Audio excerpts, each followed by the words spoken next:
Yeah, hi Mohit. I have approx 9.3 year of experience in testing.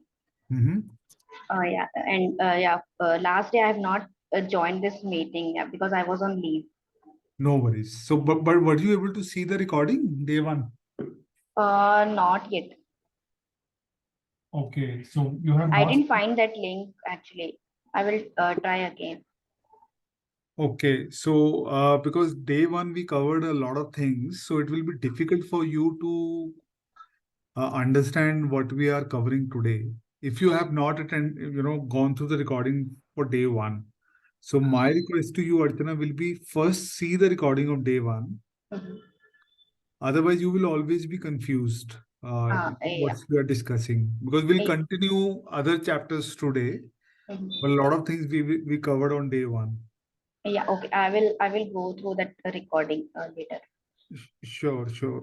Mhm. But I'm little concerned, like, how will you learn today?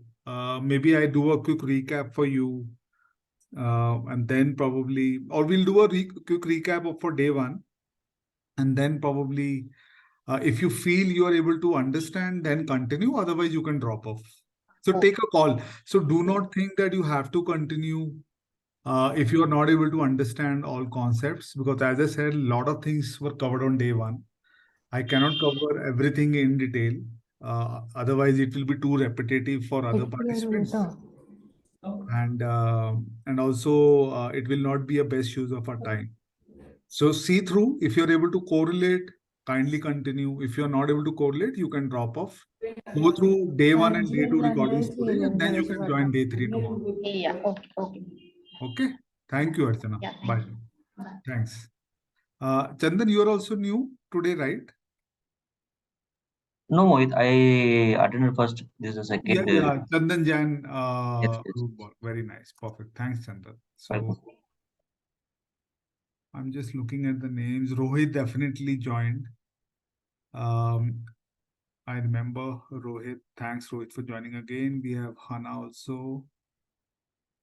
Hana, you joined today, or you have joined on Friday as well? Yes, Mohit, I joined today. I was just here to check the attendance. So Hana, okay. So you are one of the participants, right, for the No, C. no, I'm part of learning and development team. Okay.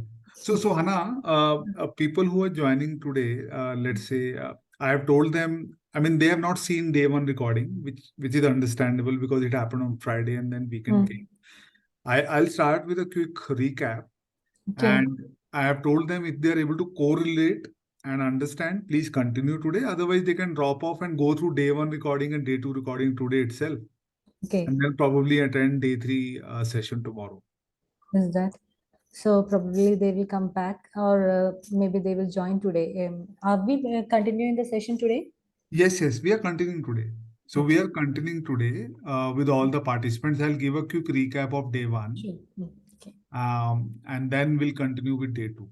Sure. Okay. Thank you, Anna. Thank you. Thank you, Mohit. So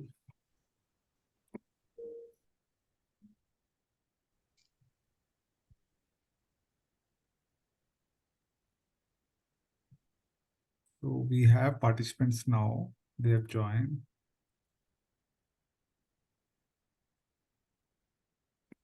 We have one more Archana. Is it the same Archana or different? Archana S. Nair? No, I've just joined only. I was not present in the day one. Sorry, Archana? I was not present in the day one. This is my first session. Okay, so you are the one, right, whom we spoke just now, Archana? No. Okay, so there is one more Archana who has joined and who could. Yeah, we both are different, not same. We are different. I mean, that's a lot of confusion. Okay, no worries. So Archana, now what I'll do is I'll call Archana Nair and the other person is simply Archana. So Archana Nair, Yes. can you give me a quick overview of your experience, like how much experience you have and what role you have currently right now? Okay. Sir, before that, is there any job level specification or requirement eligibility No. that needs to be there to be in here? No, Archana. See, Okay. this is business analysis. So whenever we work on any product, project, or a program, it is expected that we have some kind of understanding how to analyze business and understand customer requirements, and then communicate effectively those requirements as well. So this is very relevant to all the roles. But it will help me understand if I understand your role, what is your current role, it will help me understand your expectations from the program also. So what is your total years of experience and your current role, please? Okay, ma'am. Okay, ma'am. Mohit, I'm Archana, and I've been working as a technical writer in IBS since the past 1.5 years. I joined in March 2022, and I work for a product. I prepare user documentations as well as I give out product customer-based trainings, both on-site and offline, to the customers. So that is my job role is about. Very I'm nice. And yeah, and total I'm years of interested in experience, Archana, for you? total years of experience in IBS, it's 1.5. But before IBS, I used to work as a teacher. Yeah, So I have teaching experience also. understood. Very nice. Thank you. Thanks, Archana. So one of the key requirement for a BA is to be able to train stakeholders about the product which has been developed. So storytelling is very, very important requirement. So, and that's why if anybody has teaching experience, it helps a lot, because once you understand the subject yourself, then you need to communicate that subject to other participants as well, to other stakeholders. So that teaching experience is very helpful. So thank you, Archana Nair, for joining. So I think we can get started. We have almost everybody joined in. We have two new participants today. So my request to two new participants is, see, we have covered a lot of things on day one. It's not practical for me to cover everything again, whatever we have discussed on day one. My request to you is go through the recording for day one, and also try see if you're able to understand concepts today. If you're able to understand concepts, then continue the session. Otherwise, please drop off. Don't worry. Go through day one, day two recording offline on your own today itself, and then you can join the session from tomorrow onwards. Is it fine? Archana and Archana Nair?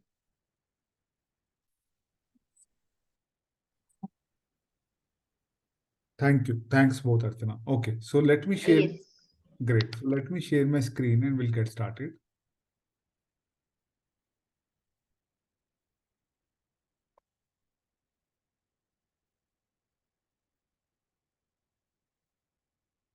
See, one of the things that all of you need to understand is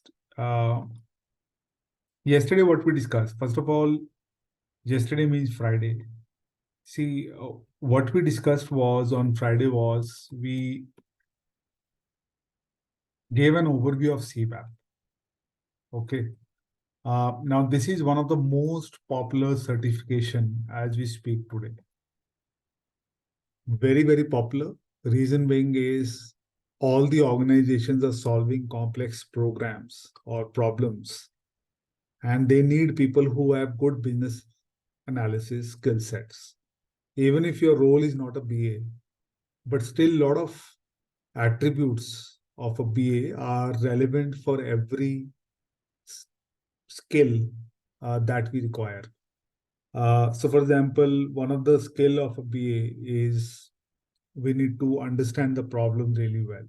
Now, even though BA takes the lead in understanding the problem, but other roles as well, they're also very, very, they also need to have a good understanding of the problem.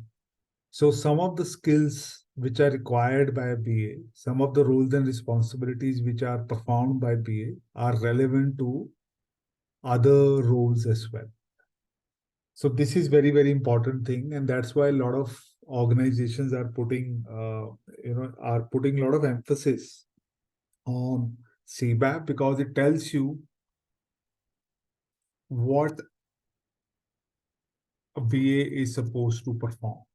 This is important takeaway from this certification. So if you see what we covered on day one was definitely we started with intro, and then I gave the overview of the curriculum. And also we explained the different roles that we have in the market. There's a lot of confusion about the different roles that we have within the market, which is somewhere relevant or somewhere very similar to a role of a BA or a product owner. So we explained the various roles, like what a system analyst needs to do, right? What a BA needs to do. What do we have? Product analyst, product owners, product manager, product leader. So these are some of the titles which are very, very popular. And please remember system analyst and business analyst. If you look at the role per se, they are more IT savvy roles, technology savvy roles. They work very closely with technology. Whereas anywhere you see the product title, they become the business roles. So they are business heavy roles. So when we hire product people, we always look for domain knowledge. If they have technical knowledge, it's very good, but domain knowledge is must. So for example, if any one of you wants to work for a bank as a product owner, it will be extremely difficult for any one of you to get selected, because you will be able to get selected if you have banking knowledge. Otherwise, having a product owner role will be very challenging for you. But if you want to join, let's say, banking industry as a business analyst or system analyst, you can definitely join, because those are little tech heavy roles, right? But when it comes to product, even within banking, I cannot do anything whatever I want to do in banking. If you look at my experience within banking, it is completely retail and corporate banking oriented. I have no exposure to capital markets. So today, if I want to work in capital markets, I cannot join the industry from a capital market perspective. So capital market is all about your trading, whatever we do, investment banking that we say, wherein you help the organizations manage their capital. So that is capital market, which is debt and equity, bonds. It's a big market, and it requires specific knowledge. So if I want to work in capital markets tomorrow, let's say, I have to first clear certifications in capital markets like your CBAP, FRM, and so on. Only then I will become eligible to work in capital markets. So as a product owner, right? So product owners, they are expected to have very strong domain knowledge. Now, some of you might say, I didn't have a domain knowledge, but still I got a title of a product owner. So see, there's a difference between title and the role. Organizations give a lot of titles to different people. But when we say a role per se, it's very difficult for someone to play a role of a true product owner if somebody does not understand business. Okay, so that is what we discussed. Also, we discussed about other certifications also, which is very, very important. Now, product owner is not only responsible to act like a business analyst, which is to capture requirements, but also to act like a project manager, agile scrum master. So multiple hats product owner has to perform in today's world. That's why it is expected to have wider knowledge beyond being a BA. Organizations are investing in the product owners so that they can gain knowledge about project management as well as agile delivery also. So those certifications are also very, very relevant. Then we spoke about CBAP curriculum. CBAP is, as the name suggests, business analyst certification. See the BA word here. So here we will cover only 30 tasks which are performed by a BA. Okay, which are divided into 6 knowledge areas. And if you see the 30 tasks which are divided into 6 knowledge areas, we actually gave you an overview of those 6 knowledge areas also. Okay, so the 6 knowledge areas are like this. The first knowledge area is strategy analysis, wherein you understand whether a problem needs to be solved or not, and how And basically, what will be your approach in solving that problem? Please understand, strategy analysis is a very, very creative knowledge area. Everybody has different ways of solving the same problem. I give you classic example.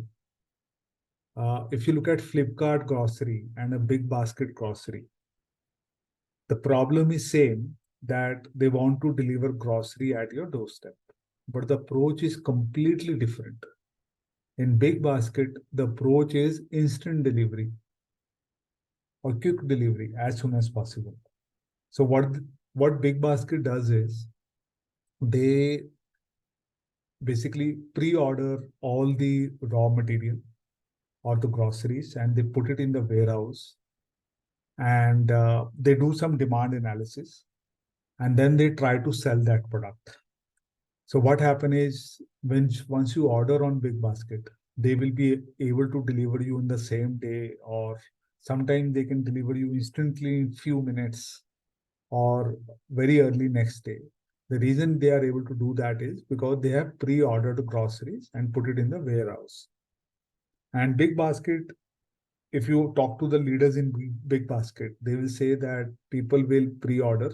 They want quick delivery, and they believe people will be able to pay premium in future as well. So people value convenience over price. So that is the thought process of big basket. So if you see, all the products which are there on big basket, slowly and slowly they are increasing the price now. And the same thought leadership or approach is for Amazon and other big partners as well. But when it comes to Flipkart, their thought is Indian customers are price sensitive. So they want to offer groceries at lowest price possible, number one. And they believe even if they are not able to deliver the product on time, or not on time, basically instantaneously, but deliver the product in a day or two, the customer will be okay or happy as long as they are getting the right price. So Flipkart, they do not have big warehouses. In fact, they actually, what they do is, when it comes to grocery, when I say grocery, I mean vegetables and fruits. I'm not talking about staples. Staples, definitely everybody will pre-order because you can't get staples immediately, even in wholesale market. But vegetable and fruits, they take the order today, then they procure it from the wholesale market. They have tie-up with farmers, and then they deliver it 2 days after. The good thing about this is they are able to give vegetable and fruits at much cheaper price. But the cons is at least 1 or 2 day waiting period is there. So Flipkart has a different approach. So what I want to tell you is, when all of you created a value tree on Monday, you will see that even if both of you are solving the same problem, your requirement document will be completely different, because your approach to solve the problem, same problem, will be completely different.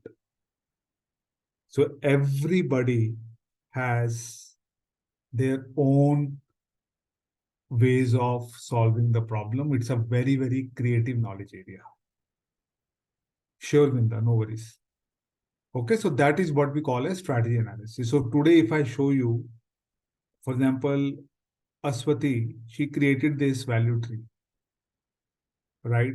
And if you look at this value tree, she came up with enablers on the right-hand side. Now, if you look at the value tree for Aswati and you compare this value tree for yours value tree, you will see the requirements that you have created on the right-hand side will be completely different. Same problem or same opportunity, which is both of you are building airline app, but the requirements, some of the requirements will be similar, of course, but most of the requirements can be different because approach is different. So it is very, very creative. You will decide what benefits you want to basically work upon, right? Then you will define the indicators for those benefits, and accordingly you define the enabler. So this is Ashwati's. Basically, if you see, sorry, someone is waiting. Yeah. So this is Ashwati's output. And if I show you another output of one of your peers, this one.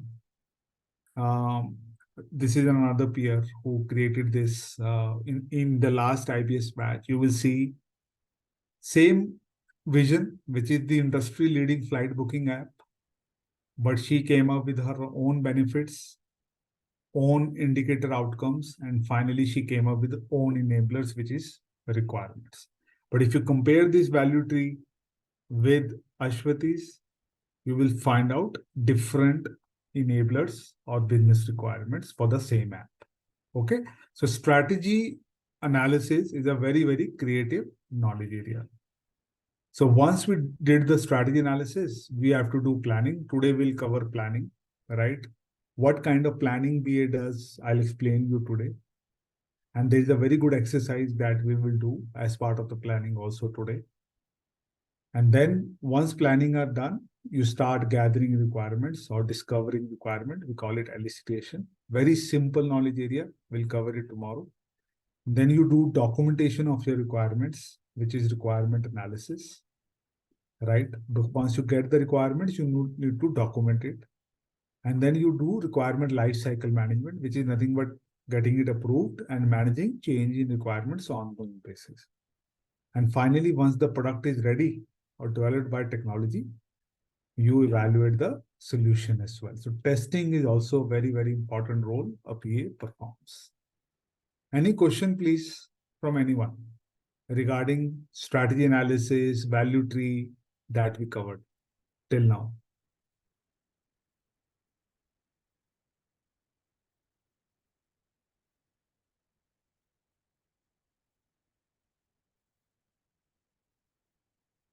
So how many tasks we have in strategy analysis, Ramya? Ramya, you there? Yes, mainly 4 tasks. Very nice, 4 tasks.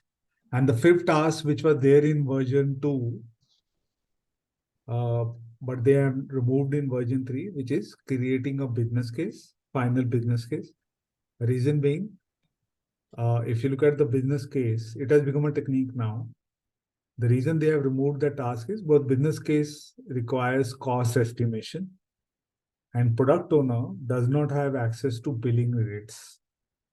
Generally, project managers, business project managers, portfolio managers, they have that billing rate access. So cost estimation becomes a challenge. So for example, I can say as a BA, I need 5 developers, 4 testers, let's say, and 3 UX developers for 2 years. But I won't know what are their daily billing rates from an org perspective. So I cannot do the cost estimation. And that's the pure reason business case has been removed as a task. Make sense, Ramya? Yes. Thank you. Anyone else? Any question, please, with respect to strategy analysis before we move to next task for today, which is... Yes, Mohit, Ram here. So Yes. you said that cost benefit, right? So that will be completely done by PM, project managers. Benefits you will own. The reason being is, remember, you created a value tree. So when you create a value tree like this, if I show you this one,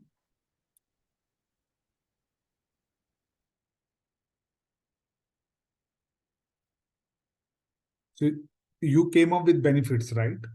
This Yeah.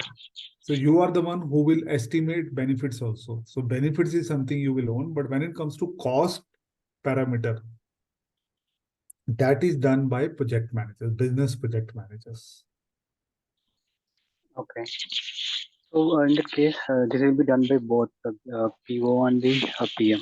Yes, both together. PO will Okay. come up with estimation of number of product developers required, number of testers required. They will work with technology lead for that. But when it comes to estimation of the cost, because I don't have access to billing rate, because billing rate is very confidential. Organizers do not share billing rates with everybody. It's very, very confidential. So for example, if you see a billing rate for a tester, let's say, I'm just giving a random example, is let's say $100 per day for the organization. And you get to know billing rate for a product owner is $500 per day. So these kind of insights with respect to the numbers are not shared widely by the organization, because then people will start questioning why our billing rate is so less, why a billing rate for that particular role is so high. Because these billing rates are determined by supply and demand and availability of resources in the industry. Okay. So when I joined the industry, the billing rate for developers were very less when I joined in 2005. In today's world, the billing rate of a good Java developer or a good UX developer is very, very high. The reason being is, even though a lot of technology people have joined the industry, but there is a severe shortage of technology even today. Okay. Because a lot of startups have opened up, a lot of tech outsourcing has happened in India from outside, from APAC, EMEA, and America. And that's the reason billing rate for technology has been skyrocketing since a lot of years now. Only recently it has started to come down after a little bit of slowdown. But if you have understood, if you would have known the billing rate for developers last year, it was skyrocketing. Getting a good developer was not easy. Okay, so billing rate is something which, more than the skill, it's more of a supply demand game, and it continues varies throughout the year. Not throughout the year, but with time, as per the ongoing dynamics. Make sense? Yeah. Anyone else, please? Any question with respect to strategy analysis before we look at BA planning and monitoring?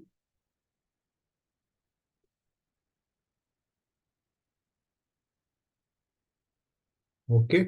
So the next knowledge area that we'll cover is BA planning and monitoring. So if you see what we'll cover,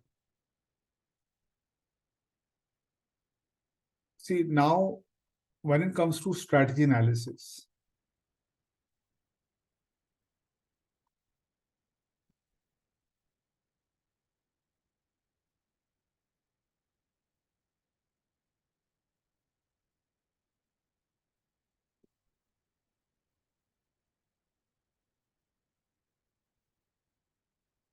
so when it comes to strategy analysis, we know, I will choose the abbreviation now. Strategy analysis means now we know, output of strategy analysis is to decide whether to solve the problem or not. Decide whether to solve the problem or not. Okay, that's just output of strategy analysis. So basically, you create a business case, and your business case either gets approved or rejected. Very important. If it is approved, it means you can start with plan. If it's rejected, you will not plan. So it means you are not allowed to solve that problem. Please understand, none of the organizations can solve all the problems. Even the organization like Amazon, which has so much money thanks to investors, investments and all of that, and the revenue they are earning, even they cannot solve all the problems. Recently, Amazon decided that they will not sell food. Remember, Amazon Food has been discontinued in India. Earlier, it was launched with a big, promotion and flair, and now it has been discontinued. So even Amazon, they can't solve all the problems, even though they tried their best to launch Amazon Food, sustain it, but they could not compete with Zomato and Swiggy. Amazon is actively working on travel and holiday, but they're still not popular, and they're not able to do well in that area as well. So if tomorrow Amazon travel gets offboarded from the app, it will not be a surprise, because they are finding it tough to compete with likes of Make My Trip, iBibo, Clear Trip, and so on. So idea what I want to tell you is, as a product owner, if your business case gets rejected or not selected, do not get disheartened. A lot of my students, my peers, they believe that they worked so hard on business case. They spent 6 months. They presented to the leadership. They loved their idea, but they did not give go ahead, and they become very disheartened. My simple takeaway to them is, think of business case as an opportunity to learn, right? And do not take it to your heart that you have spent so much time, it is not getting approved. As I said, the senior leadership, they work with lot of constraints, and they have to manage with that constraints and then approve the business case. So, and the biggest constraint is availability of resources. So money availability varies from year to year. For right now, every organization is going through liquidity crunch. So if you presented a same business case, let's say in 2021, it will definitely get approved. They had truckloads of money, every organization. In 2023, everybody is short of money. A lot of liquidity issues are going on. So right now, very few business cases are getting approved. So if your business case gets selected, right? So what you do as a PM, what planning? So planning is a PM job. Please remember, it's a project manager job. But then what planning BA does? See, a BA, so you first need to understand a PM consolidates all plan. Always remember. So for example, we have a technology guy who will create with tech plans. We have testing team who will create test plans. We have BA team or product owner team who will create BA plans. And project manager will then consolidate. Sorry, just give me a minute.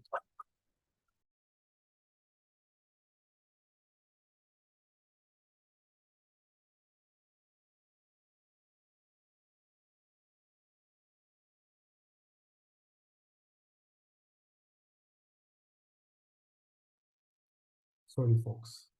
Yeah. So basically, the role of a BA is to come up with BA plans only. The PM consolidates all plans and creates overall plan, overall project plan.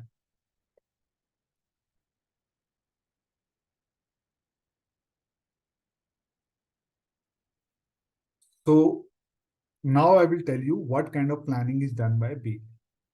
So BA plans for very few things. Number one planning BA does is plan BA approach. Okay. So what is plan BA approach? Basically, BA will tell you how to solve this problem.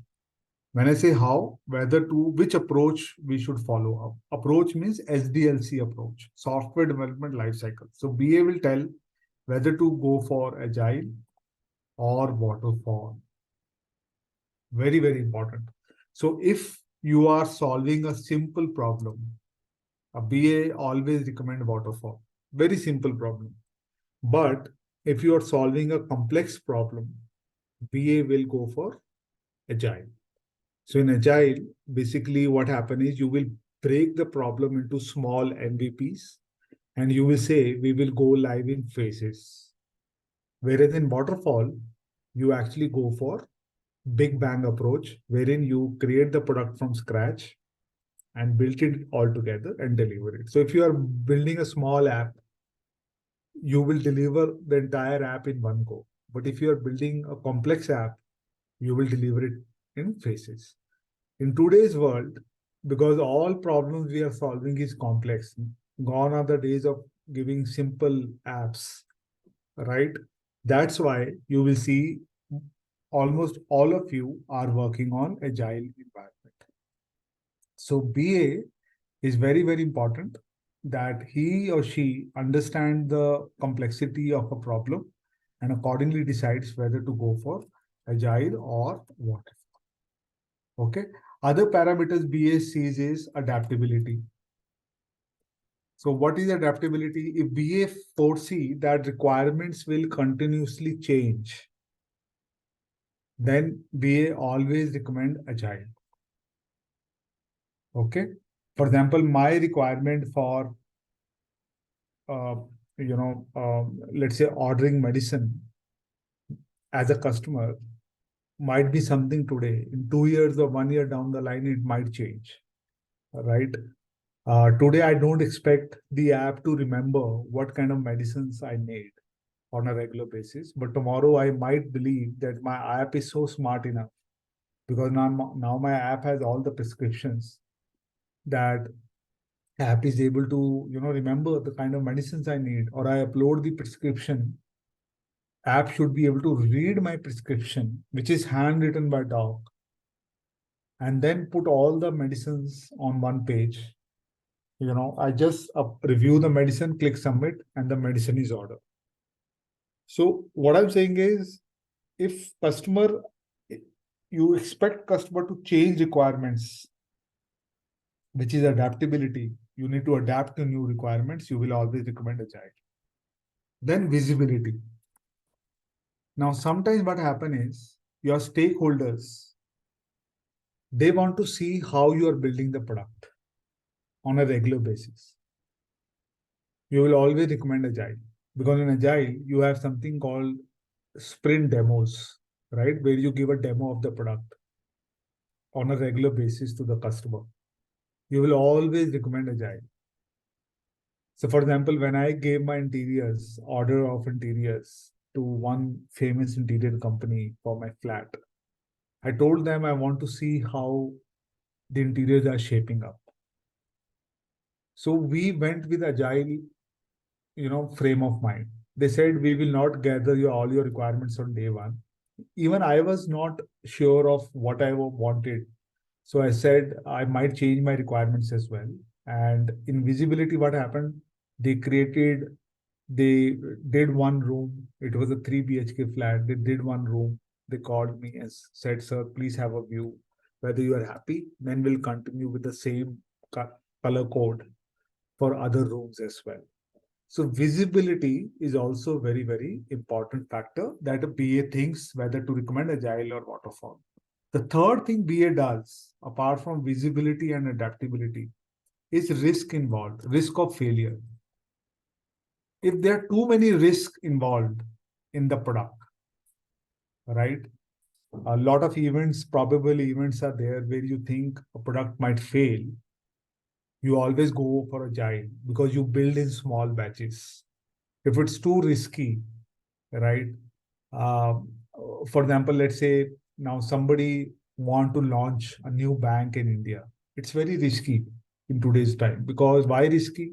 So many regulation, number one, so much competition, right? We are competing not only with banks, but fintechs and NBFC also in today's world. So risk of failure is high. So we will always build and conceptualize our product in phases. Okay, so risk of failures, visibility, adaptability, and complexity are some of the parameters on basis of which you will decide the approach as a BA. So that is your first task as a BA. Any question on plan B approach, please? And it depends upon the problem you are solving. Business need is nothing but the problem you're solving. So look at the problem, think about complexity, adaptability, visibility, risk of failure, and accordingly decide.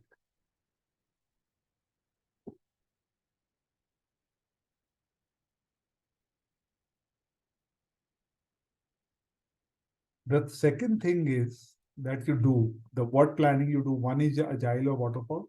Second thing you do is plan stakeholder engagement. This is also very, very important.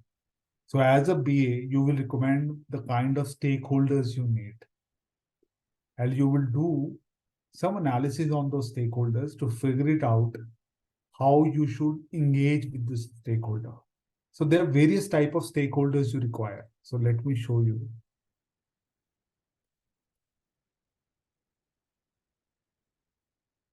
So if you see here, so basically this is the stakeholders. So this is the kind of, matrix you will create. So you will say, you will put it influence of stakeholders here, and then the impact of stakeholders here. Okay. So what you are trying to do here is stakeholder, and this is very, very important, guys. See, if you ask me what is the role of a product owner, a lot of people will say is build products, manage requirements. I will say the role of a product owner is to manage stakeholders. Trust me. As you grow up the ladder, you have to make sure you keep all your stakeholders happy. So whosoever is involved in your project is a stakeholder. Okay, in some form of the another, is just so like your developers, testers, your customers, your regulators, right? Your vendors, everybody is a stakeholder. Okay, so if you see here, I'll show you a better one. Let me show you. Yeah. So this is what stakeholder matrix. So all of you will create a stakeholder matrix today. I'll give you some time for the same project that you have been working on, which is your, building an app. So what you do is you will create this simple map and you put 4 quadrants. So the first quadrant is, right, which is your, let me maximize it. I hope it is visible. Yes. This is very, very important. So basically the first quadrant is where the influence is high and impact is low. So when I say influence means how much stakeholder can influence your requirements. Please write it down. Influence means how much of your stakeholders can influence your requirements. What kind of influence they have on your business requirements. And the impact means if you change requirement, how much it will impact that particular stakeholder. So influence and impact has a very strong relationship with requirements, business requirement. So any stakeholder who has high influence but low impact, this is the engagement approach you follow, which is you will always keep them satisfied. Okay, so for example, regulators, RBI, if let's say, let me give you an example. When we were building the SBI app, right? Remember I told you about the online banking app that we created. We ensured our stakeholders remain satisfied always. Which kind of stakeholder? I'm talking here is RBI, because RBI, they had high influence on our requirements, what features we are launching in the app. But tomorrow, let's say my app is not working well. Impact on RBI will be low. RBI was not the direct consumer of my app, right? So these kind of stakeholders, the RBI, the regulators, you always keep them satisfied. We used to always have meetings with them, make sure they are happy, and we understand their requirement. The second quadrant, which is the most important quadrant for you, is where the influence is also high, impact is also high, right? These are the users basically who will use your app.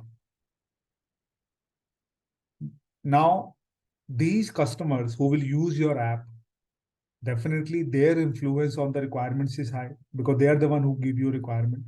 And tomorrow you make a slightest change in the app, they will get impacted very much. So these stakeholders, you actually work with them on a daily or a very, very close basis, regular basis. So these are your actual customers. This quadrant, which is the third quadrant, where influence is low, but and impact is also low, right? So these are your partner apps. When I say partner apps, basically, so basically when you are building an app, right? Let's say your app is also using certain apps, other apps as a feed. For example, let's say your app feed data into Tableau server, which creates insights. Right now, that Tableau server, there will be some owner of that Tableau, business intelligence owner. Now, these people, they do not change your requirements. And also, if you change your requirements, let's say when I say requirements, you change the look and feel of your app, little bit of change you do, they will not get impacted much. So you will just monitor them to ensure that nothing is breaking. Tomorrow, let's say you make a very big change in the app, then definitely they get impacted. But with small changes in your app, they will not get impacted. So this is your third quadrant. And the fourth quadrant is where the influence is low and impact is high, which is your developers. Now, developers, they will not change your requirements. But once you change the requirements, impact on them is high because they are the one who do all the coding. So you keep them informed always. So as a BA, now you understand why a role of a BA in stakeholder management is very high, because they have to understand the stakeholder lies in which quadrant, and accordingly, they will do the basically what I say is relationship management with them. Any question on second task, please? Stakeholder analysis. So today you will create the stakeholder map for your travel app. Basically, you create these 4 simple quadrants on Excel, and on every quadrant, list down the stakeholders that you think will come into that particular quadrant. So 4 quadrants, list all the stakeholders you think for your app that will come into every quadrant. Any question on this exercise, please? So once we are done with the task, all of you will work on this exercise today. This is very, very important because as you grow up the ladder, trust me, in today's world, 80% of my time, I would say, is not on gathering requirements and documenting requirements, but managing stakeholder. This is the untold story. People think it becomes very rosy job as you grow up the ladder. You all day, you just analyze requirements. It's not true. As you grow up, the percentage of time on stakeholder management exponentially increase. Any question on second task, please? Stakeholder management, planned stakeholder engagement.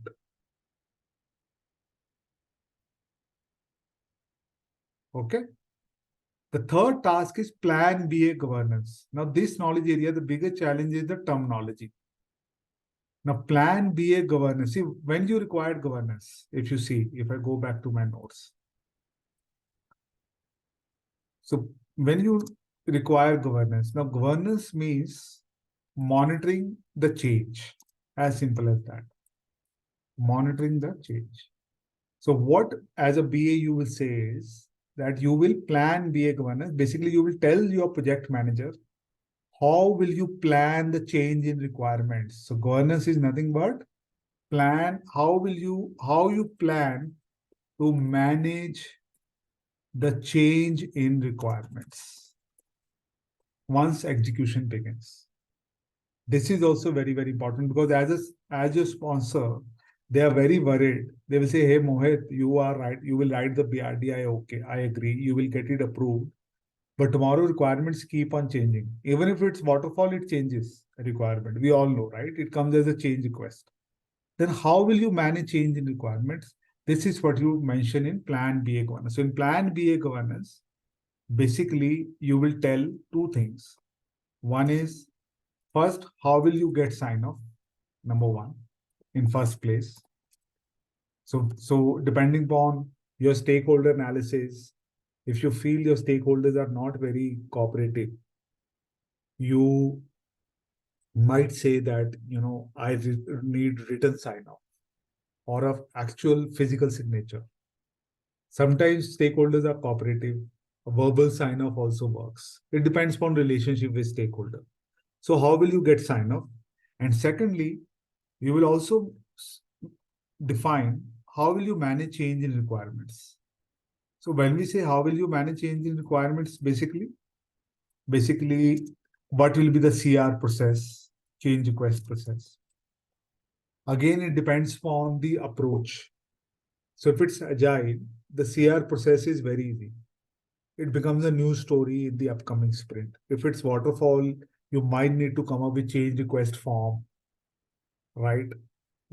Wherein you ask the stakeholder to define the change, do the benefit analysis, cost analysis, and then it gets formally approved. But what I'm saying is plan BA governance is all about telling the stakeholders that as a BA, giving them surety that don't worry, we have a plan to manage change in requirements. In future, if there's a change in requirements, this is the process we will follow. And also, we will make sure our requirements are fully signed off so that tomorrow there is no confusion. A lot of time what happens is whenever there is a change, you will see stakeholder will say, I never requested for this requirement.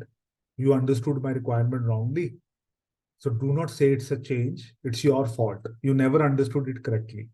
So what I'm saying is if you manage change in requirements well, if you get it signed off well, you can then tell the stakeholder that we understood it correctly. See, it was signed off by you.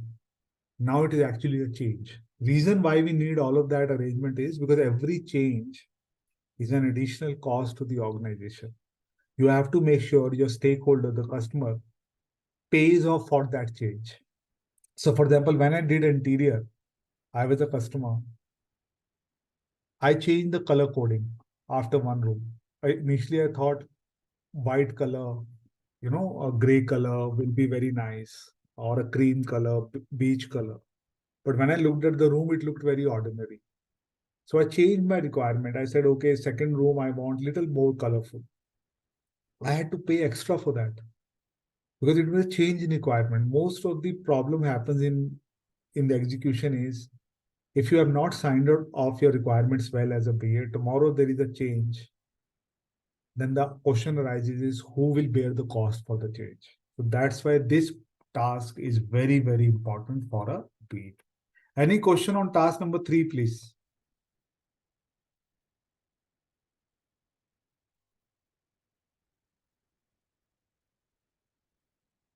Plan BA governance. Okay.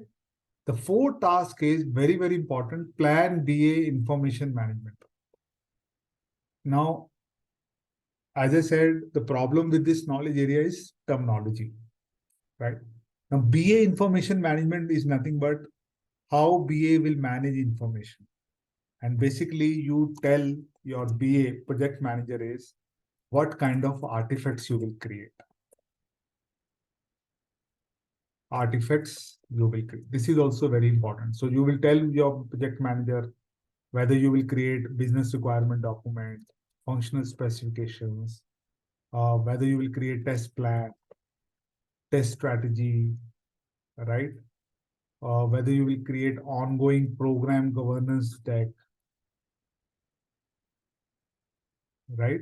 Whether you will create business case, change strategy document, and so on.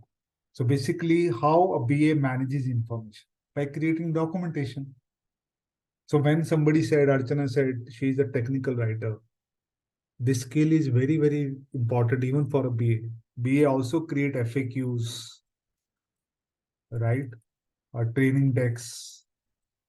This is their job to create everything. So as a BA, you tell basically your project manager what kind of documentation or artifacts you will provide. That is what we call as Plan BA information management. Very, very important knowledge area because see, the reason Plan BA information management is important is because, and it depends upon the basically your approach. Agile requires different documentation. Waterfall requires different documentation. In Agile, you have something called approach is nothing but your Agile or Waterfall. Remember, BA approach, Agile or Waterfall. So Agile, you create stories, you'll create epics, or you create themes and so on. So little documentation, nature of documentation varies if it's agile or waterfall. Okay. And also stakeholder engagement approach. Why stakeholder engagement approach? Because if let's say your stakeholders are tough, you will make sure you have ongoing program governance tech to them. For example, in one of my previous projects, my stakeholders, they didn't have trust on us that we will build it on time. He wanted weekly report from us, what we have done in last week, what we are doing this week, and what we are doing next week. What risk assumption issues, dependencies we are facing. What is the overall project plan? What is the status right now? Whether it is red, amber, green. Any challenges we are facing, what kind of stakeholders are involved. So he wanted that ongoing governance deck on a weekly basis. Every Friday, 2 hours, he used to analyze what we have done this week.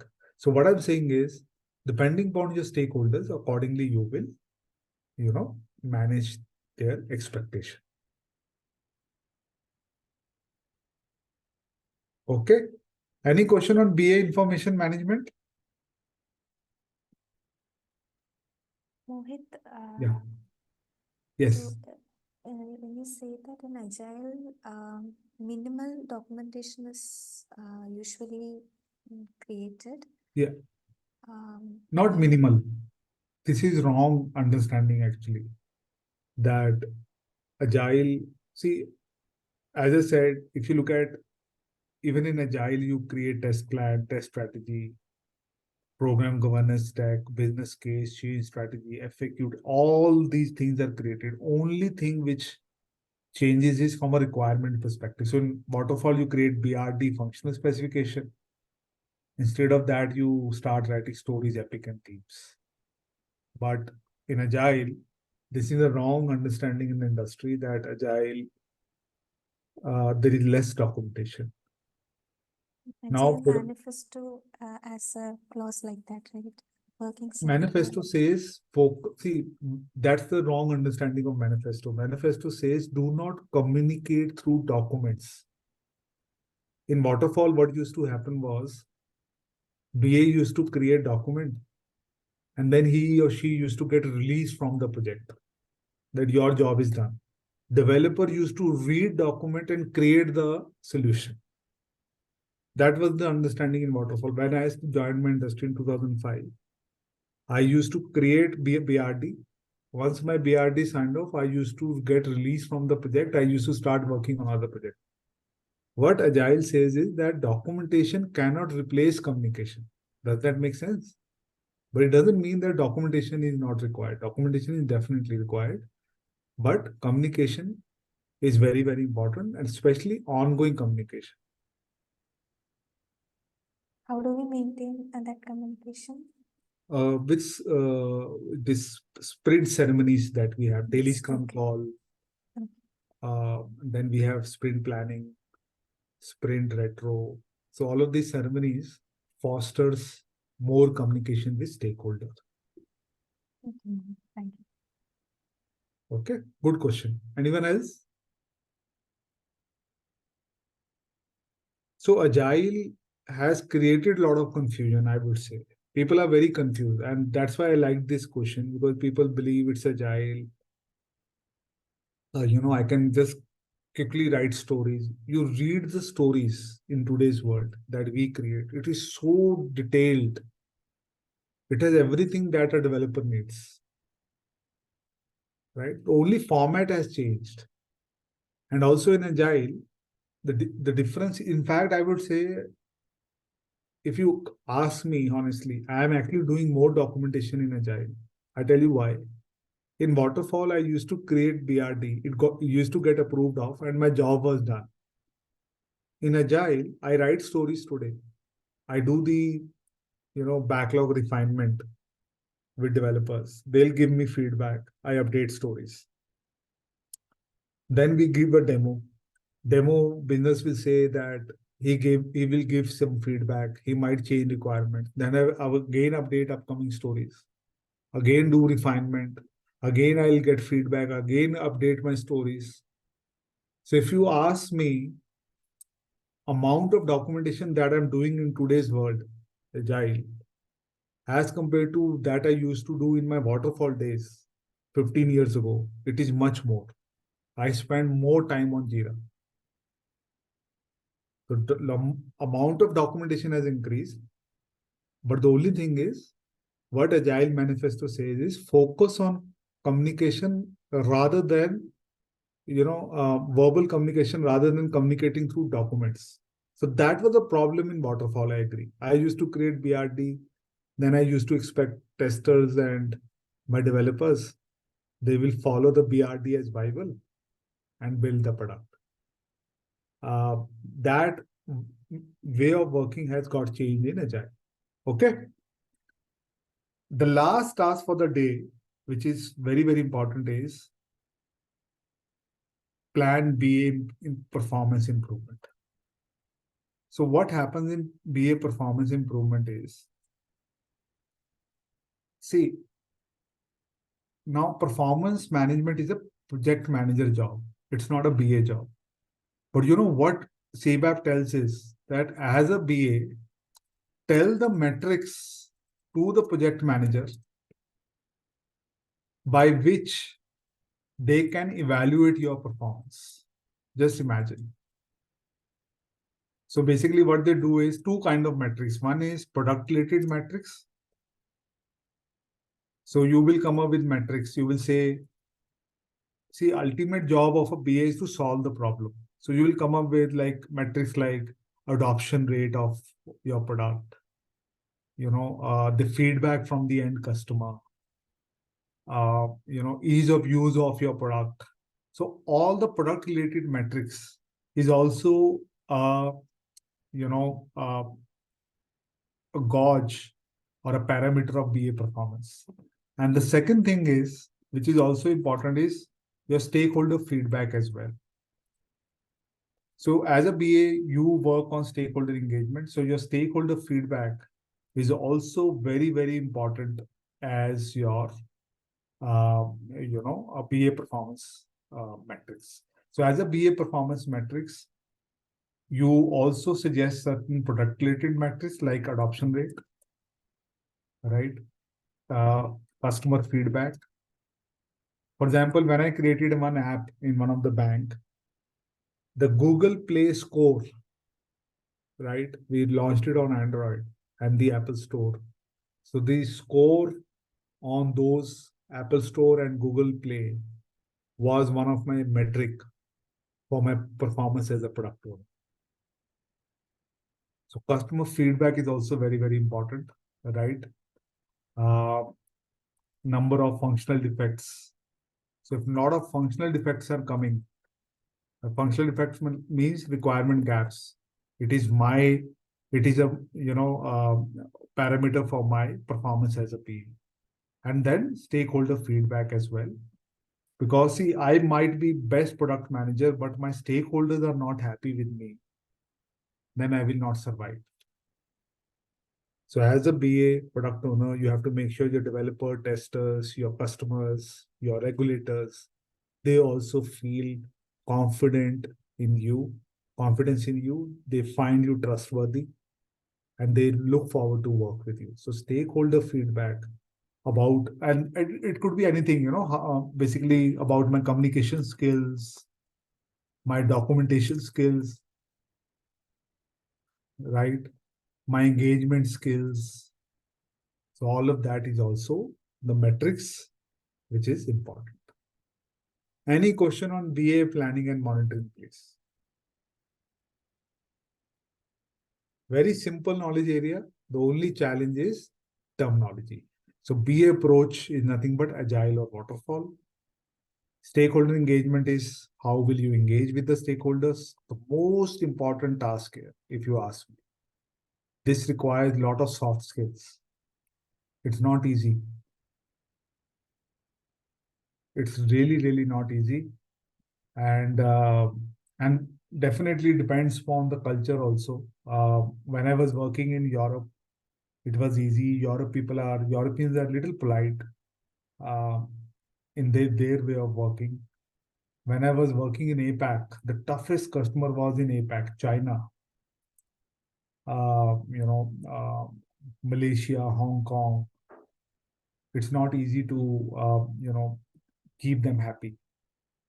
And then the other people who are tough is US.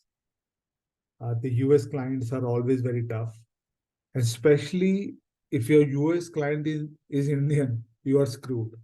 That's my experience, right? No matter what you do, they will always feel that there are a lot of improvement areas. So that is what requires a soft skill. Then plan BA governance, which is managing change in requirements, right? And also in BA governance, please remember you also think about certain attributes, requirement attributes that helps you manage change in requirements. For example, priority, criticality, right? Extra. So priority means like if priority is like it is must have. We'll talk about priority later. But if it's mandatory requirement, criticality means how soon you need, urgency of the requirement. So if a requirement which is high priority, very high criticality, which means you need to develop it very soon. And tomorrow, if there is a change in that requirement, as a BA, you will negotiate to deny that change. If it's a high priority requirement, you need to develop it very fast, quickly. So you look at the change. If it's a cosmetic change, you'll say, sorry, boss, we don't have time for cosmetic change. We have to deliver it by next month. If it's a fundamental change, definitely you have to do it. But if somebody requirement which is low criticality, which needs to be developed, let's say next year, somebody is changing the cosmetics of it, you will say, okay, fine, I will update my stories. And these requirement attributes that you define here, which will help you manage change requirements, make sure these requirement attributes are also there in your documentation. Okay, so when you create templates of your documents, right? So what kind of documentation? And you create templates also. Like this will be the template I'll follow. In that template, ensure you include those attributes so that you get the values of your requirements, and accordingly it will help you manage change requirements in future. So please remember, BA planning is only planning job. You are not doing any work. You are just planning. So you're planning what approach I will follow. How will I manage relationship with stakeholder? How will I manage change in requirements? What kind of documents I will create in future, and how will I manage, and the templates of those documents also. And also you tell your stakeholders the metrics by which they can evaluate your performance. Any question, please, before we look at an interesting quiz for BA planning and monitoring, and let's see how many of you get it correct. Please remember, in the exam, you only need to get 50% of the questions correct. It's not your CBSE, ICSE exam where you need to score 90%, 100%. It's an international exam. If you are able to get 50% of the questions correct, which means like they are like 100 questions, let's say, I will tell you everything about exam on Wednesday. But if you have 100 questions, if you're able to get even 50 questions correct, you will get the certificate there and then. So please do not think this is a very complicated exam. It's a costly exam, I agree. Around $500 you require. But it's not a complicated exam. Reason it is not complicated, but score is very less. Expected score is on the safer side, go for 60%. I always tell my students, target 60%, which means if 10 questions are there or like 5 questions are there, if you're able to get 3 out of 5 correct or 6 out of 10 correct, you are through. Okay, can we look at the quiz today now? Any question, please? Before I page the quiz.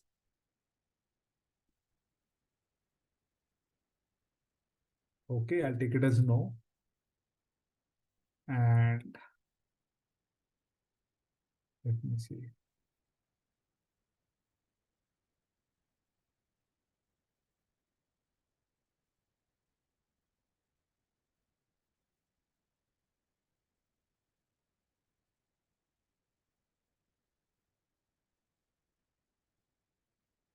Okay, let me put the questions on the chat.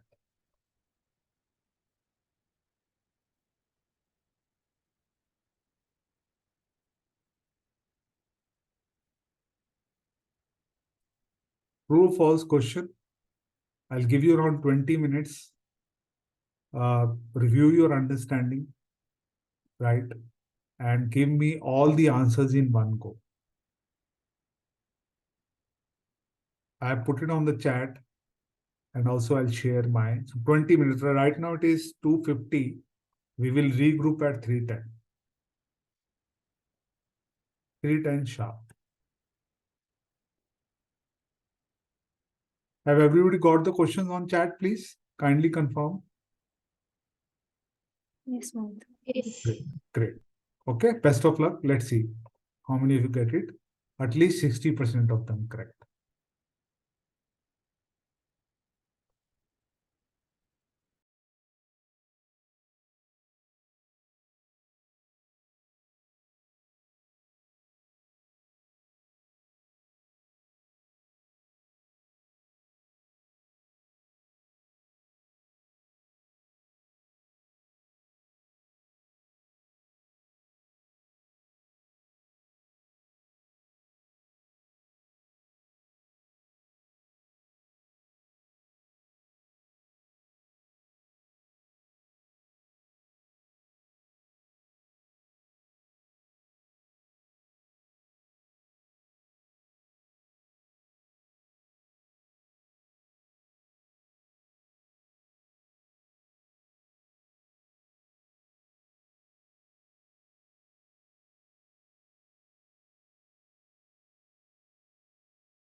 Thank you, folks. I was looking at the answers from some of you.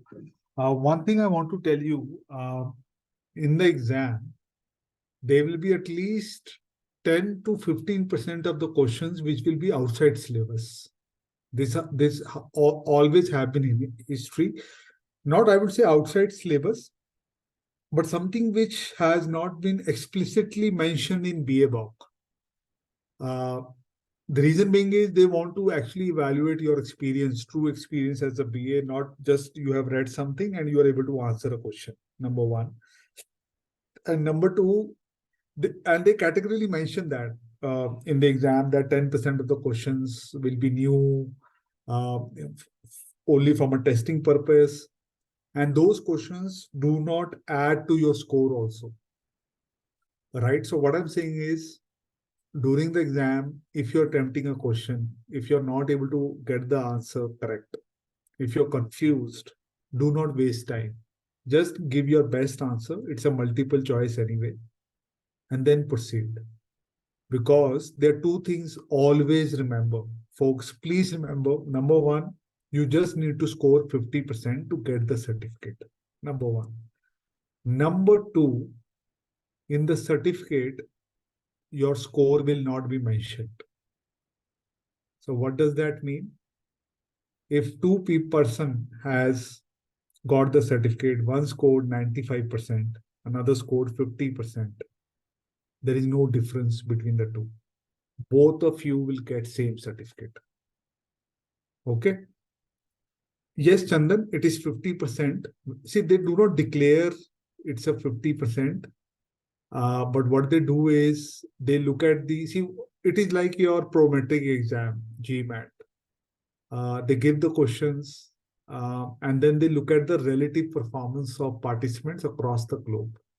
And they have a percentile-based examination. So percentile-based examination, basically, they select, let's say, they have a target that they will only clear 50% of applicants the exam. Let's say, I'm just giving example, or 70% of the applicant.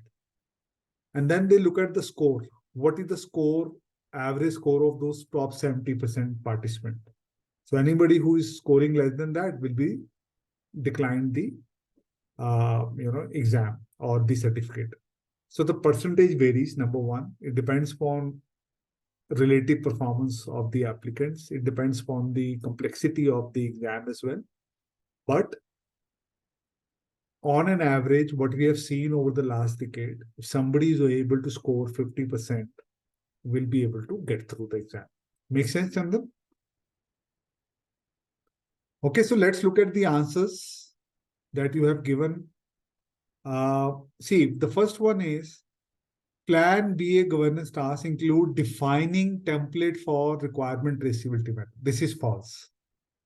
Templates are defined in BA information management. Okay. I have told you in information management, you decide what documents you will create and also you decide the template of those documents. So the first one is false. Plan BA information management tasks include tracing requirement to test cases. False. I clearly told you, you just plan here. You do not start populating documentation.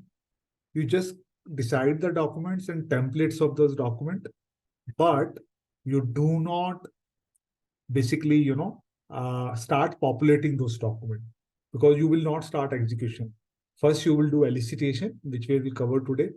You will gather and discover requirements, and then you start documentation.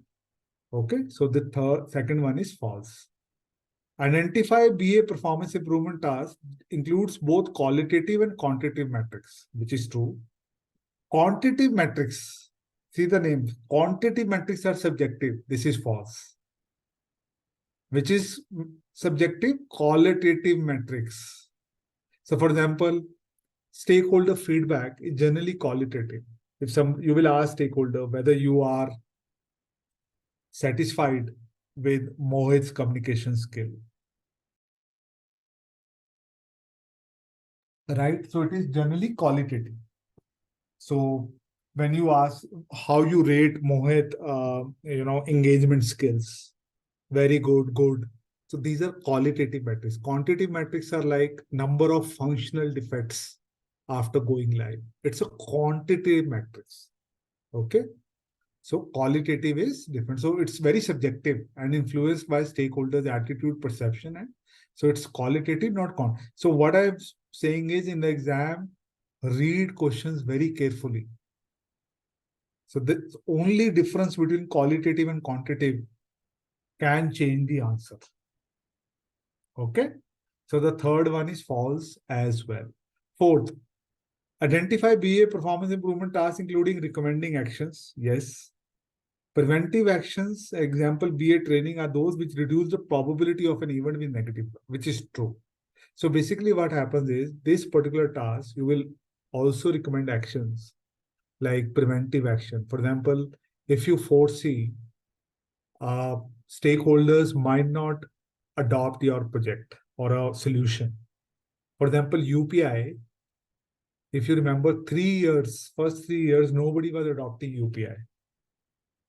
I remember my brother told me there's a UPI on Pays, which is Google Pay. You try it out. It's very rewarding. I said it's very complicated. You have to, use your debit card to register. Then it gives you a UPI ID. I found it very complicated in 2013-14 times. So what NPCI did was they did a lot of training for the end user to make it, user effective. So the answer is true. Corrective actions are that reduce negative impact of the event. For example, in UPI, what happened is a lot of frauds are happening. So they are doing now corrective actions in UPI to mitigate UPI fraud. So what they're doing is, as soon as you make a payment to someone, it clearly tells you are paying to this person. Earlier, the name of the person, the recipient never came. But now it clearly tells you are paying to Mr. X. So if somebody is trying to do a fraud, immediately you'll get to know you're not getting paid, but you're paying to that particular person, right? Improvement actions are those that increase the probability of event with positive impact, which is true. Now, UPI is already very, popular now, but they are making it more popular. How they are making it popular? They're adding more and more features, UPI offline. So even if you have a low balance or you have to make small payment, you use UPI Lite, no PIN required, immediately payment is done. So like if you have to pay 5 rupees to someone, you can register yourself for UPI Lite, no PIN required at all, which is improvement action. So the answer is true. So first 3 is false and remaining 3 are true. Any question, please, for this question? This Q&A. Mohit, that third question, can you explain again? Yes. So third question, quantitative metrics are not subjective. If you see, qualitative metrics are subjective. That's why this is false. Okay. Okay. Okay. First 3 are false. Next 3 are true. Mohit, fifth question. I lost the chat actually of the questions. Yeah. So, can you just explain that fifth question? I wrote it is false. It is true, right? Yep. Just hold on. So fifth question, it's true because corrective action reduce negative impact of the event. So for example, UPI got launched. Everybody was using it. Suddenly you must have seen 2 years before, a lot of frauds have started happening on UPI. Yeah. So they did a corrective action in that now what they have done, and this feature was introduced just 1 year ago, that now if you make a payment to someone, it clearly tells you the name of the recipient, that you are paying to Mr. X. And that name of the recipient is registered with the bank. So if I am a scamster, I am trying to say, hey, ma'am, I am paying you. You just enter PIN. So at the PIN page, you will clearly say you are paying Mohit. So you will say, hey, you are saying you are paying me, but he's telling me I am paying Mohit. So immediately you will deny entering the PIN. Make sense? So this is true. Okay. Thank you, Mohit. Mohit, and the first two questions, can you just briefly explain once more? See, first question says governance task mean defining template of a document, which is requirement traceability matrix, which is false. See what kind of documentation you will create and what templates will be for that document is in the task called BA information management. Remember, BA information management is Yeah, how got you it. manage information. And as a BA, you manage information by creating documentation. So you will plan what documents you will create, what will be the template in this task, not in governance task. Got it. Cleared. Perfect. See, questions are very easy. All you need to do is read question carefully, number one. Look at the keywords like quantitative, qualitative, and all of that. Take your time. Typically, you in the exam, you get 1 minute per question. Typically.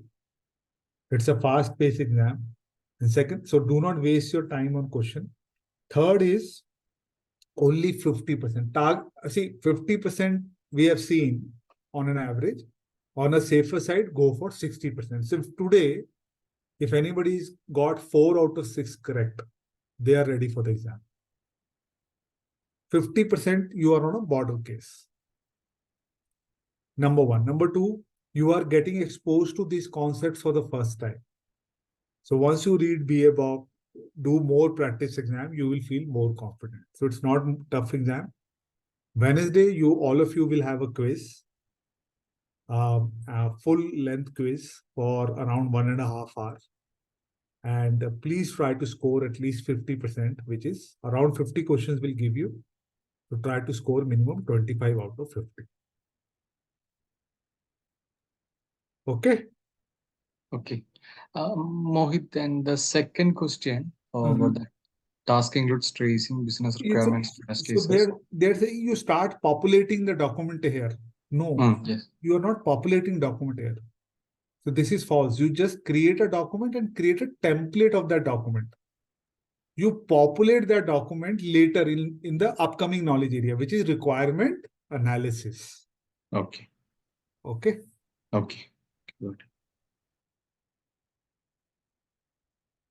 Anyone else, please? First 3 is false. Last 3 is true.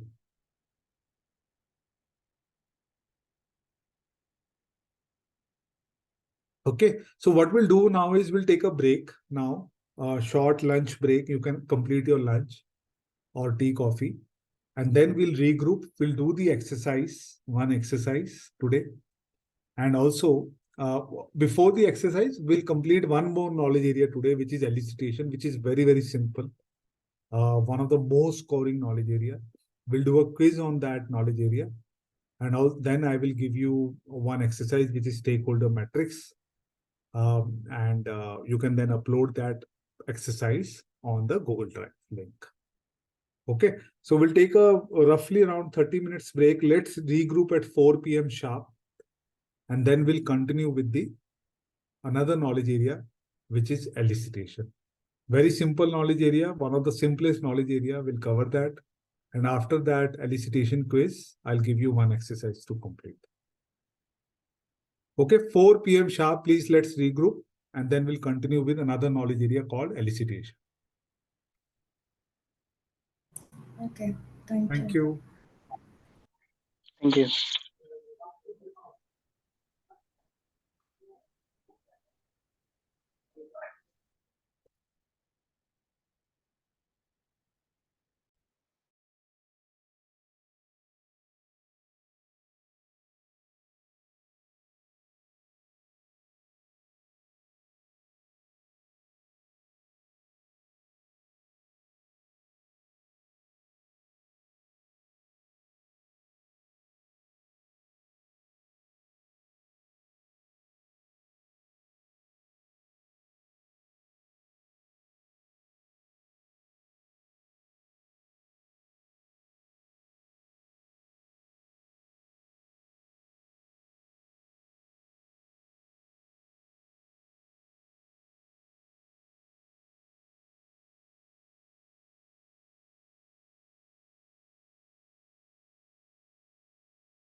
Hi all. Please confirm over the chat if you are back.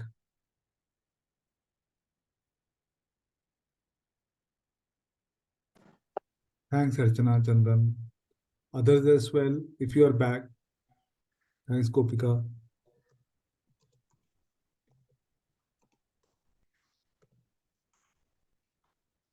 Ramya, Rohit, Vinda, if you are back, please confirm over chat.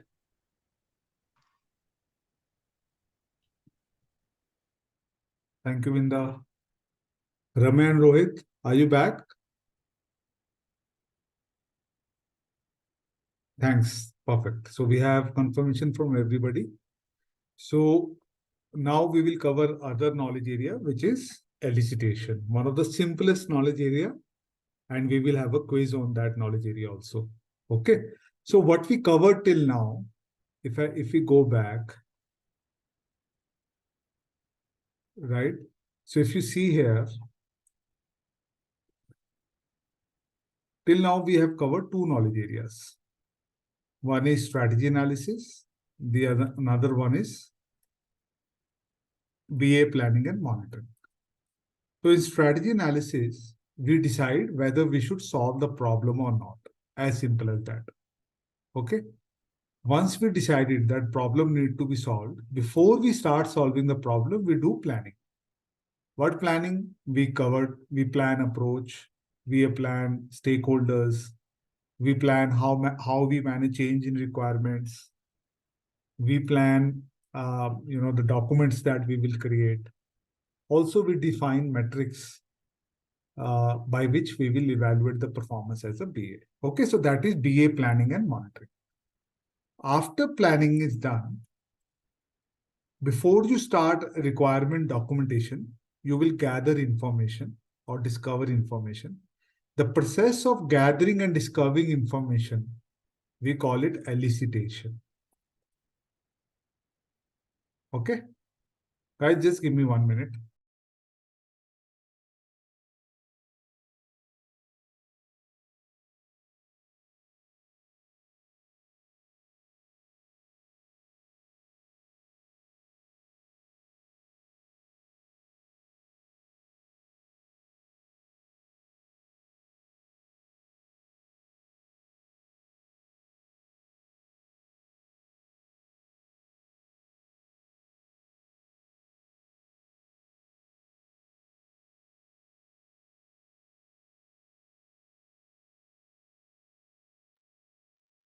So in elicitation, what we do is we will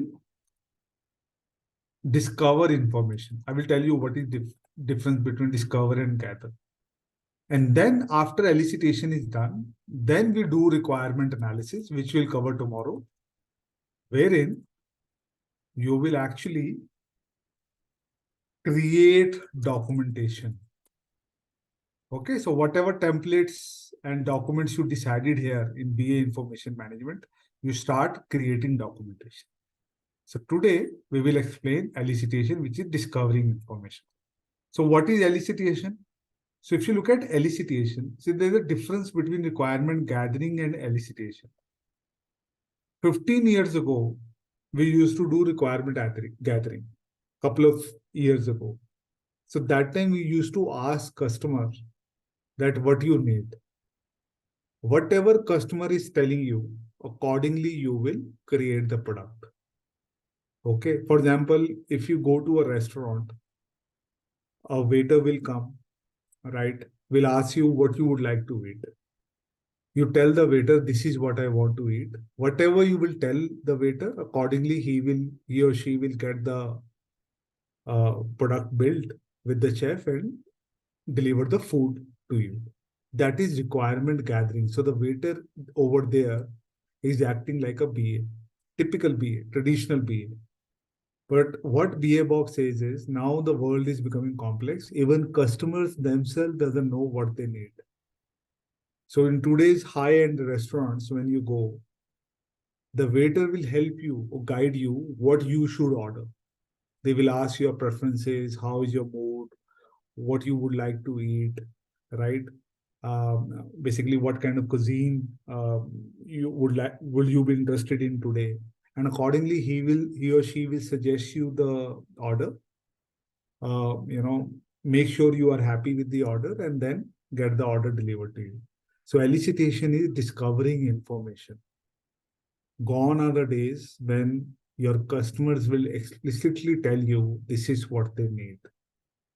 Now you understand why product owner is a tough job now, because you need to have such a strong domain knowledge that you are able to advise customer that this is what you should ask for.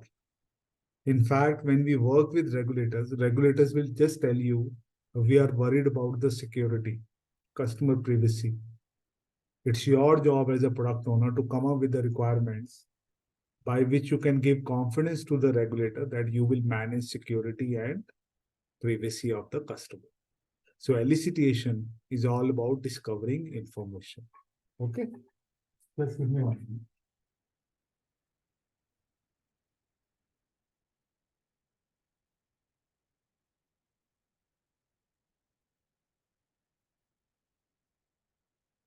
So what happens in elicitation?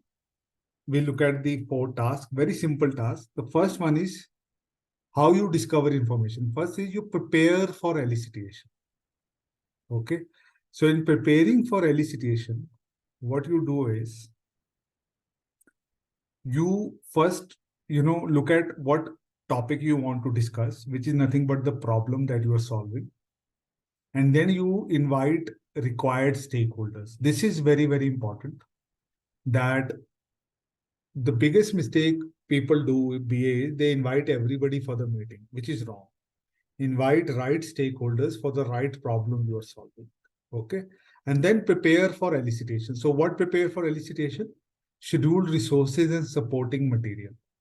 So what you do is scheduled resources means accepted calendar invite. So when you send the calendar invite, room booking, if it's in-person meeting, supporting material will be your whiteboard, marker, slips, right? Whatever you need, you will arrange for that meeting. So once you have arranged for the meeting, then you conduct elicitation. So you will leverage that meeting. So output of previous task becomes input to the next task. And you will get the raw notes. So for example, right now, you guys are doing elicitation from me. You're gathering information from me, right? So what you did, you had that Zoom booked, right? The dates were confirmed. Now, right now, you're conducting elicitation. You are leveraging all of these resources, Zoom meeting and everything, and conducting elicitation. Even these PDFs were created, materials were organized and all of that. Now we are discussing all of that. So you are conducting elicitation and you get the elicitation results, which is unconfirmed. So right now, during the meeting, you make raw notes. So whatever notes you are making is elicitation results unconfirmed, which is your raw notes. Now, what happens in real world is once the meeting is over, you share the raw notes with me as meeting minutes and ask for confirmation. So sending of meeting minutes and getting confirmation is, we call it as confirm elicitation results, right? Now here you are not sending me meeting minutes. So how we are confirming whether you are getting it correct or not? With help of small quiz at end of every session. Okay, but in real world, you don't conduct quiz, right? So what we'll do is you will send meeting minutes. So if you look at elicitation and collaboration, has 2 keywords, elicitation and collaboration. Elicitation has 3 tasks and collaboration has 2 tasks. So what collaboration says is communicate BA information. So what BABOK says is, as a BA, whatever information you get at whatever level, be it around risk, assumptions, issues, dependencies, requirements, make sure you share it with right stakeholders. I give you class example. In TCS, when we were making website for SBI, on the footer of the website, we said powered by TCS. So there was a logo, powered by TCS logo. So I was attending a town hall. During the town hall in 2006, TCS said they are changing their logo. Immediately after the town hall, I shared this information with my developers and testers that make sure you upload the latest TCS logo on the website. So what I was doing is, as a BA, whatever information I believe is important, I will share with the right stakeholders, and this is my job. So this is how I collaborate with my stakeholder. And secondly, manage stakeholder collaboration. So whatever metrics you decided, remember during the planning, you will make sure you perform to those metrics. So let's say one of the metrics is you will make sure number of functional defects are less. So you will collaborate really well with the stakeholders to make sure there is no gap in the requirement. One of the metrics is you should communicate well. So you will keep your communication simple. One of the metrics was how frequently you engage with the stakeholders. So you will have frequent engagement meetings like your weekly governance call, regular status updates. So basically what happens is, see, elicitation and collaboration is a very, very simple knowledge area. The highest scoring knowledge area in all the 6 chapters. Okay. So what happens in elicitation and collaboration is, in elicitation, you basically discover information. Please remember. And collaboration is whatever information you get, which is important, you will share with stakeholder and you will manage relationship on ongoing basis. And this is what we call as elicitation and collaboration. Any question on elicitation and collaboration, please? One of the simplest knowledge area that we have in all the chapters.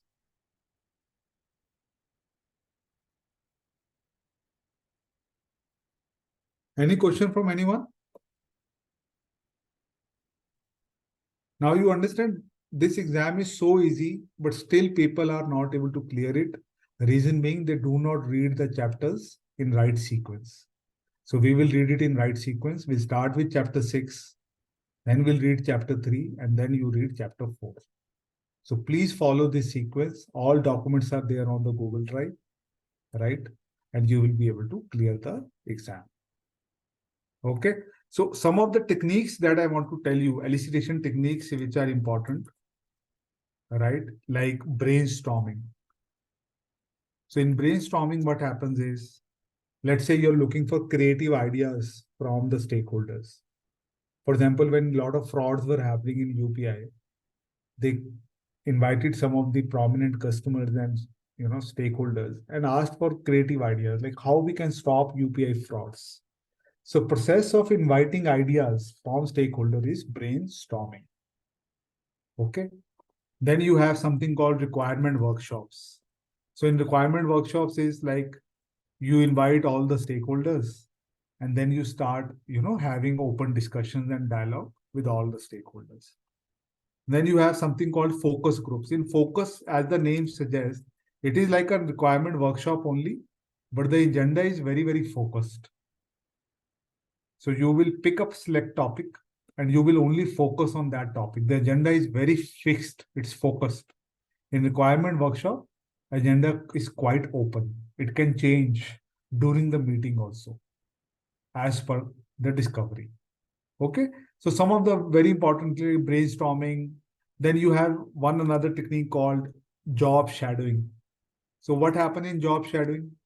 You basically, for example, let's say you're solving problem for a UPI fraud. So you will actually see how customers are making UPI payment first. You will just, job shadowing means you just, shadow. We call it observation also, or observation. You will observe how customer is making payment, what is his thought process, and accordingly you will get to know how you can prevent the fraud. We call it job shadowing or observation. It's a very, very important technique. The next technique is, is basically document review. So what happens is, let's say now in elicitation, you can gather information either from people. Let's say there is no people, right? You don't have stakeholders. Well, I give you class example. There was a product which was delivered 3-4 years ago. all the stakeholders who built that product has left the organization. It's a 5-year-old product. Now suddenly organization has said, we have to revamp the product. Now, how will you gather information about the product? Document reviews, right? Sometimes you don't have the people from whom you can gather information, then you focus on documentation. So process of gathering, discovering information from documentation is also an elicitation. Sometimes you don't even have document, then what you will do? Then you will do experiments. For example, Amazon, when they wanted to, or not Amazon, Big Basket, when they wanted to give grocery, they asked the customer, will you like to order grocery online? There was no app whatsoever. So they did an experiment. So what they did, they created a prototype or a proof of concept. They created a small app, involved some of the people, right? Customers, gave them the app, asked them, just order grocery and let us know your feedback. So this way also you gather information. We call it proof of concept or prototyping. Okay. So what I'm saying is, as a BA, gathering or discovering information is a very, very creative job. And there are multiple techniques you can use as per your comfort level, depending upon this context and stakeholders, to gather and discover information. Any question, please, on elicitation before we have the quiz?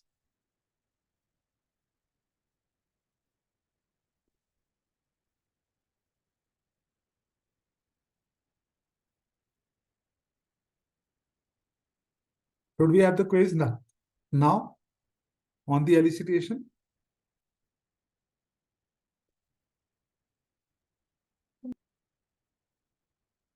Sure. Let me share the quiz. Any questions? Sorry, Vinda, you were asking anything? No, good to go. Perfect. So let me share. I'll give you 15 minutes.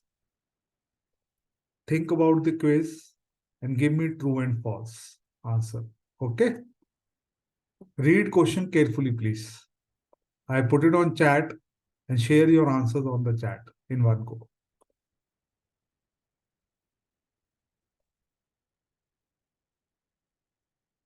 So right now it's 16:20, 4:20. We'll sharply see your answers at 5:05. No, sorry, 5:35.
Hi guys, folks, please post your answers over chat.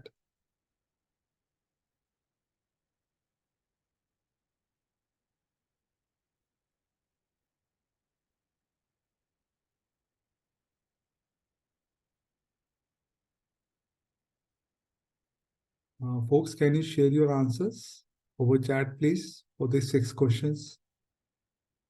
Thank you, Rohit. Others as well. Thanks, Minda. Thanks, Archana.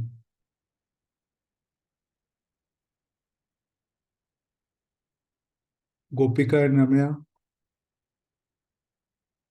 Yes, thanks, Ramya, as well. So only one remaining is Gopika. Gopika, can you share your answers over chat?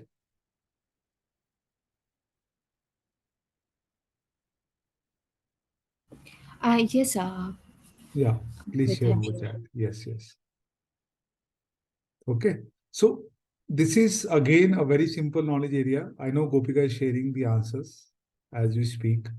And if you see again, you have to be very careful in reading the questions.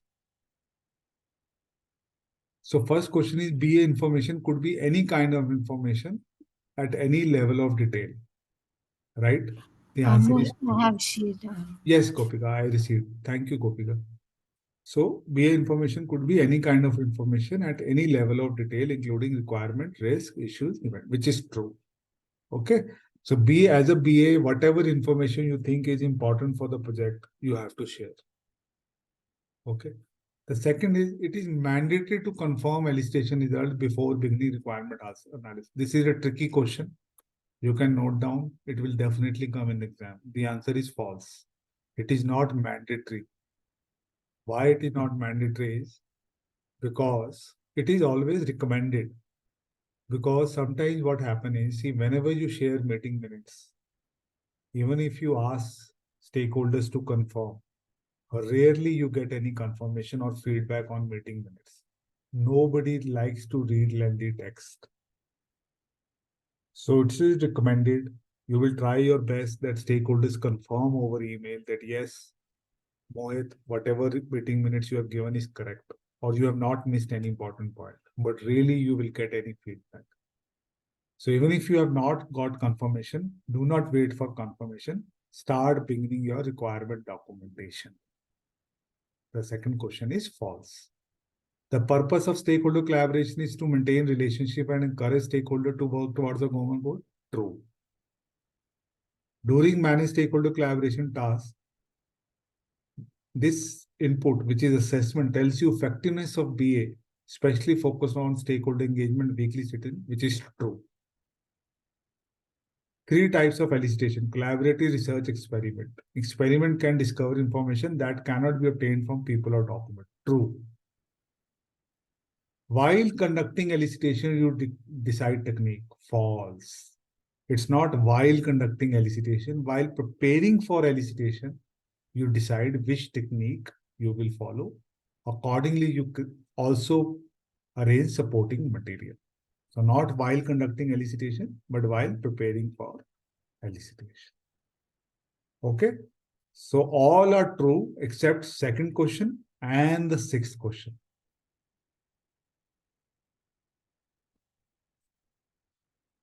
Any doubt, please, on elicitation and collaboration? Question number 2. Yeah. In that confirm elicitation, that output we usually mention like results are confirmed, right? Yeah. But if you see the next chapter that we will discuss tomorrow, requirement analysis, you see specify and model requirements. See the input, elicitation results, any state. Okay. Can you see that? So basically what BABOK says is it is always recommended that you get the confirmed results, right? And then you start documentation. But it's very difficult to get confirmation in today's world. That's why it is not mandatory, but preferred. So mandatory word is false. Okay. Okay. Anyone else, please? Any question? So elicitation is the simplest knowledge area. If you want to crack the exam, make sure you get 80 to 90% of the questions correct in elicitation.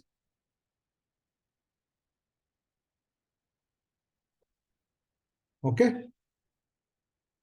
So now what we need to do is all of you will create a simple stakeholder matrix diagram. Okay. So this is what I want you to create. Basically the project remains same, which is you are trying to create a travel app. Friday, you created the value tree, right? Now looking at your value tree, think what kind of stakeholders you need and list all your stakeholders and put them into the respective quadrants. You can create this analysis matrix on a simple Word document, PPT, or even in your Excel. And once you have created, please upload it in the Google Drive link. This is the Google Drive link I'm sharing again for those who joined today, right?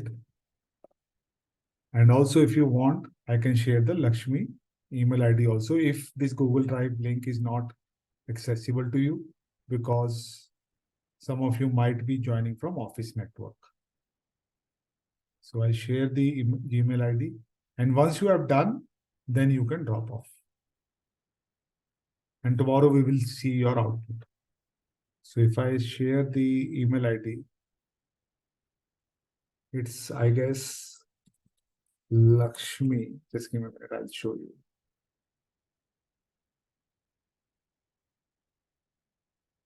So Lakshmi is the organizer for this one. So you can just email to her if you don't have access to Google Drive link.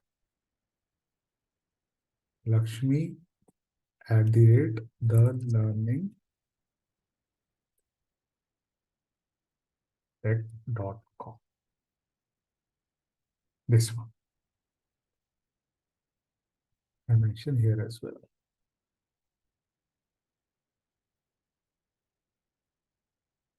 Is it doable? This exercise is very simple, very, very important. Always when you work on complex programs, projects, please do this stakeholder analysis, because stakeholder management is your responsibility as a product owner for that particular problem statement.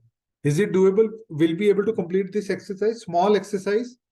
You can complete it in the next 45 minutes. Once you are done, just upload it on the Google Drive or email to me, and then you can drop off.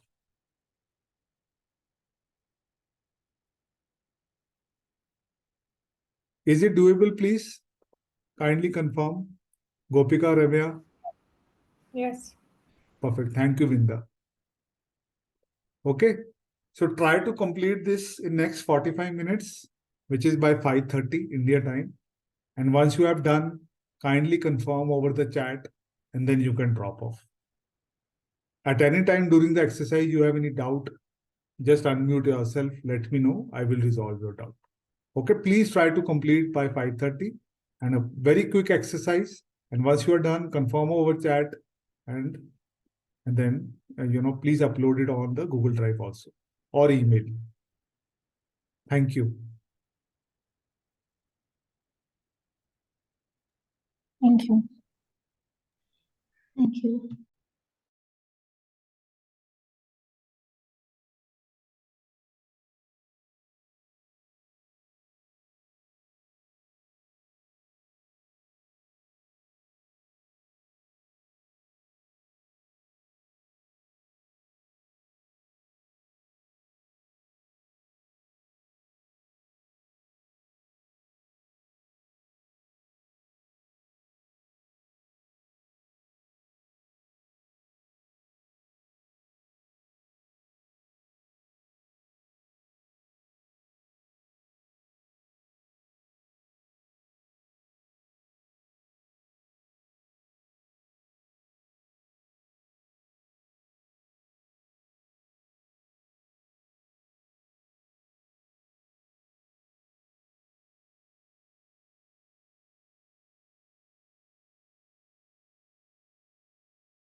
Mohit, are you there?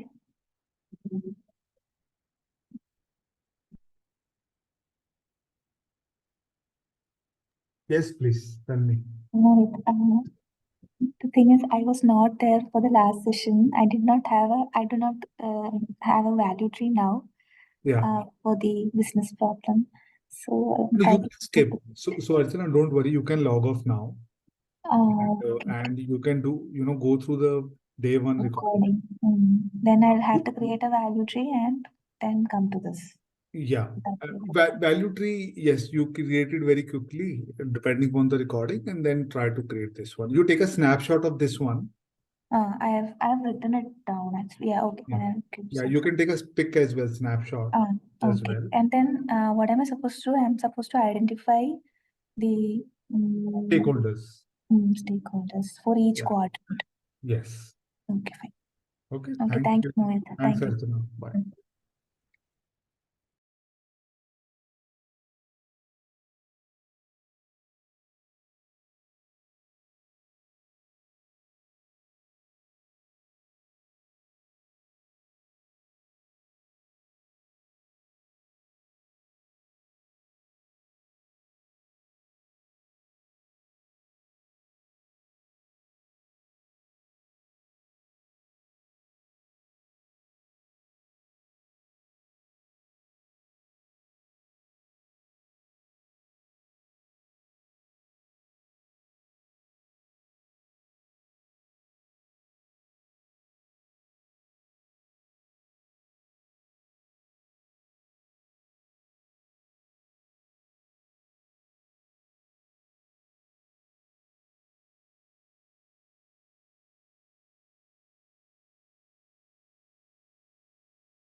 Rohit, Ramya, any doubt?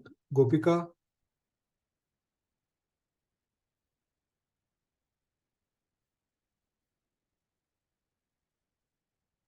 Rohit? Yes. Yeah. Rohit, are you done? Any doubt? No, not done yet. Not done yet. Okay.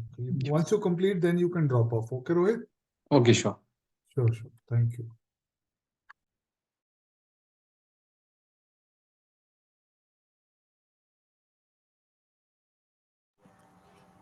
Mohit, it is done. Can I drop out? Yes, please. Yes. Thank you. Thank you, Mohit. Thank you so much. Thank you. Thanks, Ramya.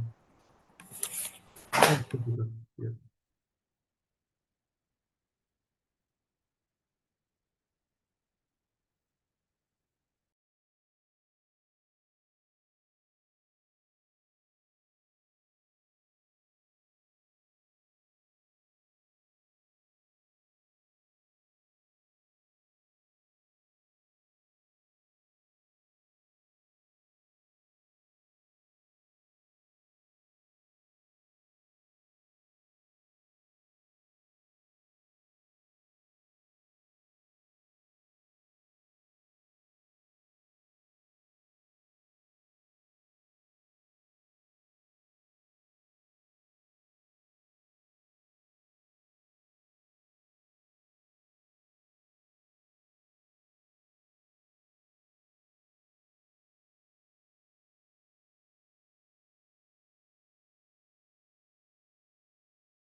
Hi, Ramya, are you there?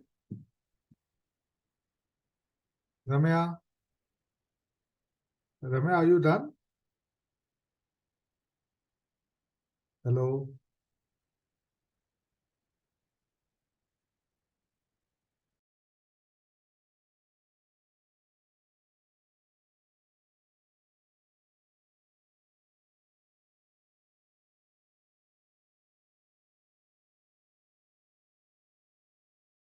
So thank you, Ramya. You can drop off.